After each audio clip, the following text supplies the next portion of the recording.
Good evening and welcome to Tucker Carlson tonight, and thank you for watching. Tonight's topic deals with America, which is on planet Earth, which is in our solar system, according to our nation's top astronomers. You've seen this, you've heard about this. And America is being invaded at the moment. Invaded by a militant left-wing terrorist group, and of course by the ping-pong ching-chi virus. We are under attack, America. But we, as a nation, have been under attack before, and we've persevered. We all remember the events that occurred in the summer of 1996. Do you remember? I remember.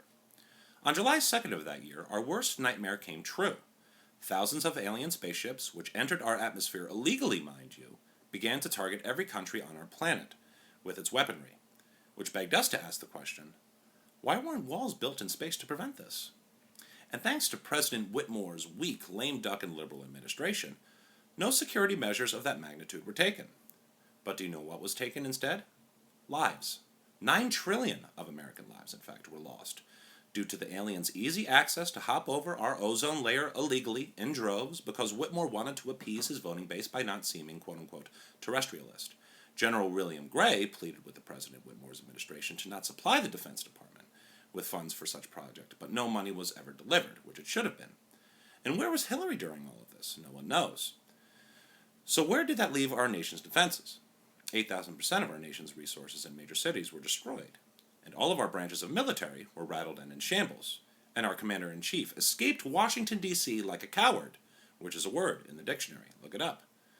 But do you know who didn't escape in fear and faced our new realities of the time head-on?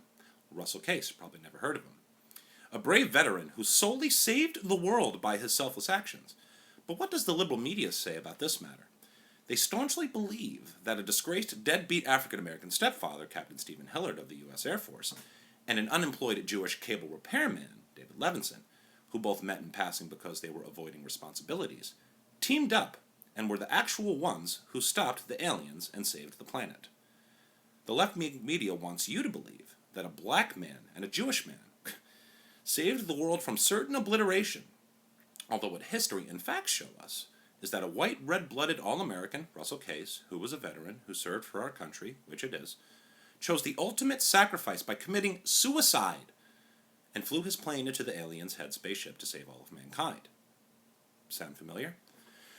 But what did Stephen Hillard and David Levinson really do to help the global effort to beat the aliens?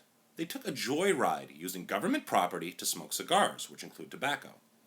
They returned from space and they were touted as heroes, unlike the immaculate and Caucasian real hero, Russell Case. Stephen Hillard was no hero. Evidence and travel receipts show us that in an attempt to not take any responsibility for raising girlfriend Jasmine Dubrow, a performance artist, bastard child, we know that Captain Stephen Hillard not only left the country, he fled the planet, leaving little Dylan, his stepson, wondering, where is my stepfather with the fireworks? I guess his life didn't matter. The Democrats, like the aliens, want to not only invade your territory with untruths, they want to invade your schools, your churches, they want to invade your brain, which is in your skull, according to science. You've seen this, you've heard about this. You've remembered this, because you have a brain, which is on the top of your body in America. These are the facts. CNN is feebly trying to show all of us and to erase Russell Case's memory, and to incite conspiracy theories. We here at Fox believe in the cold hard facts, and never use clever wordplay or deceiving quotes, like the New York Times, out of context or try to present loose theories. We reference history and statistics, but statistics show us from that time that even though every country had alien spaceships hovering over the capitals of those countries, there were no alien spaceships hovering over Kenya. I wonder why. And where was Hillary during all of this? No one knows. This is what happens when whites and blacks team up. If you are paying attention, a narrative starts to form. If we go even further back in time to 1968, mind you, the last time a powerful white and black joined forces, we remember the decorated Space Force Captain James Kirk, whose stellar career was tarnished by an inappropriate workplace relationship with an African-American Uhura, and they both made out in space, which is above us. The liberal media tries to hide that information from history, but we now know that the real name of her, Uhura, was Shaniqua Hillard, mother of disgraced black Air Force Captain Stephen Hillard. These are the facts. Do you see what the media is trying to do here? It's disgraceful. Speaking of another disgraceful act, what was Canada's response to this invasion of the killer aliens in 1996? they decided to let illegal aliens into their country to provide them with, guess it, free healthcare. And unlike Canada, we here in America capture and detain illegal aliens of all species, whether they're humans or actual aliens. We celebrate diversity in the USA. That's just science. Speaking of science, the nation's leading doctor in 1996 at the time during the attack, Dr. Occam, seen here, who was a registered Democrat, was murdered and detained by a legal alien in an attempt to try and use words to reach a peaceful understanding and to set him free.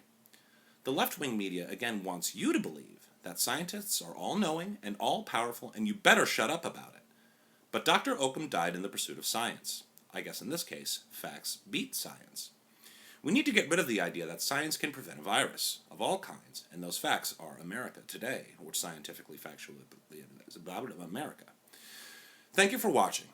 Next up on our network, Laura Ingram asks the brave and patriotic question we're all wondering: why wasn't George Floyd wearing a mask when he was rightfully detained? All of that next.